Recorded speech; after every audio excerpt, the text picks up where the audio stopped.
සුබ දවසක් හැමෝටම. කාලෙකින් තමයි මම ඔයාලට මේ වීඩියෝ එකක් ගේන්නේ. ගොඩක් අය මගෙන් අහන ප්‍රශ්නයක් තමයි මේ පොට්වල මල් එන්නේ නැහැ කියන එක. මේ මල් එන්නේ නැති වෙන්න හේතු ගොඩක් තියෙනවා. මම අද ඔයාලත් එක්ක කතා කරන්නේ දැන් අපි ගෘහයට දාලා ඉවරලා ගෘහෙන් මල් කඩනවානේ. මල් කඩලා මාසයක් දෙකක් ගියාම මල් එන එක ටිකක් අඩු වෙනවා. ඒ අඩු වෙන්න එකට පිළිමයක් වශයෙන් තමයි මම මේ ඔයාලට මේ වීඩියෝ එක ගේන්නේ. ඇත්තටම පොට්ටවල මල් එන එක අඩු වුණාම කරන්න එක දෙයක් තියෙනවා.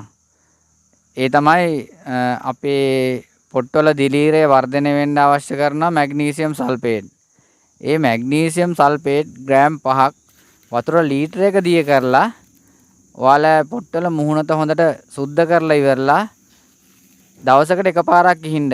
ඊට පස්සේ දෙවෙනි දවසේ ඉහින්න එපා. ඒ කියන්නේ මැග්නීසියම් සල්ෆේට් ග්‍රෑම් 5ක් වතුර ලීටරයක දිය කරලා ඒක එක දවසක උදේ ඉස්සා කියන්නකො ස්ප්‍රේ කරා පොට්ටවලට. ඊට පස්සේ ආයෙ ස්ප්‍රේ කරන්න යන්න එපා.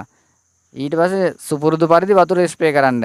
එතකොට දවස් 3ක් විතර යද්දී ආයෙ මල් ටිකක් එන්න ගන්නවා. මොකද මේ මැග්නීසියම් සල්ෆේට් වල තියෙනවා දිලීර වර්ධනය කිරීමේ හැකියාවක්.